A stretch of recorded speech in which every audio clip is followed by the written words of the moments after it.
Salut tout le monde et aujourd'hui on se retrouve sur le magnifique jeu qu'est Just Cause 2. Moi c'est James Knopfwan, j'espère que vous allez bien parce que moi ça va.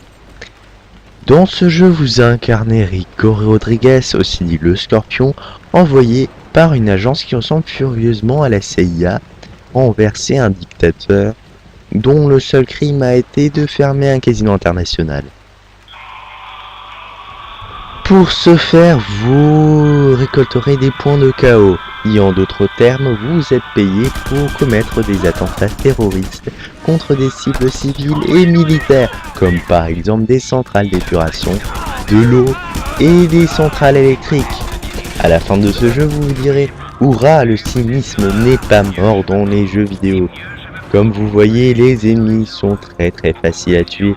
Mais ce n'est pas très important vu que c'est ici la masse et pas la classe. Oui, je dis comme ça. Et donc, pour ce faire, vous serez aidé par soit des révolutionnaires marxistes corrompus, des mafiosi italiens et des indigènes cannibales. Bon, je caricature un peu, mais c'est un peu ça. Donc comme vous le voyez ici, ce sont les deux principaux outils de votre jeu, le grappin et le parachute. Donc, comme vous le voyez, la météo est changeante dans ce jeu pour changer de ce qu'il y a en réalité dehors. Enfin, je suis de mauvaise foi. Aujourd'hui, il y a un peu de soleil, mais hier, comme c'était moche. Donc, les ennemis sont assez changeants, comme par exemple des hélicos, des avions de chasse, etc. D'ailleurs, au passage, vous pourrez aussi détourner des avions de ligne et le faire cracher au milieu du centre d'affaires. Par exemple, ici, je détourne un hélicoptère en 2 cuillères à peau. Comme vous voyez, pour prendre le contrôle d'un véhicule, il suffit tout simplement de rentrer une combinaison de touches qui apparaissent à l'écran de façon plus ou moins rapide. Bon, c'est extrêmement facile.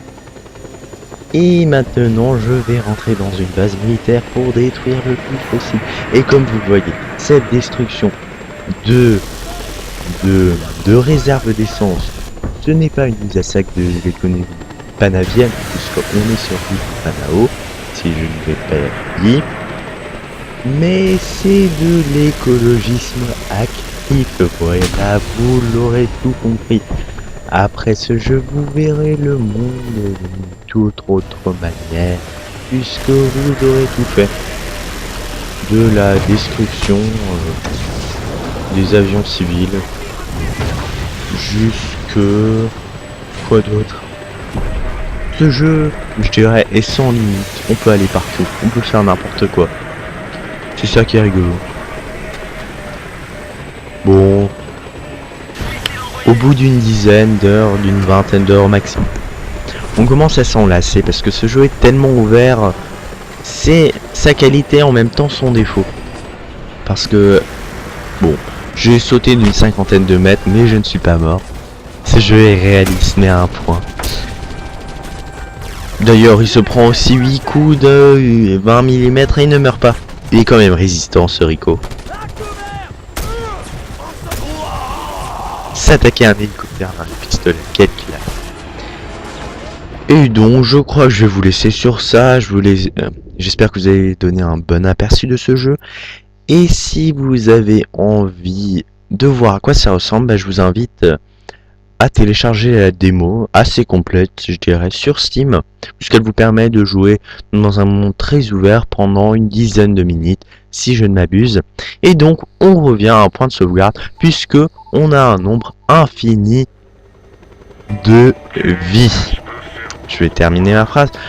On a un marché noir où on peut acheter des armes, des véhicules, ou bien aussi demander une évacuation. Comme vous le voyez, la carte est immense, plus de 10 000 km², je dirais, à vue d'œil. Et il faut au moins une vingtaine et une trentaine de minutes d'avion de chasse pour parcourir toute l'île, ce qui est énorme quand même. À pied, on pourrait même pas le faire. Donc, une carte de taille très correcte. J'espère que vous avez aimé cette vidéo. Et je dis, laissez vos commentaires et abonnez-vous si vous avez aimé. Allez, ciao tout le monde.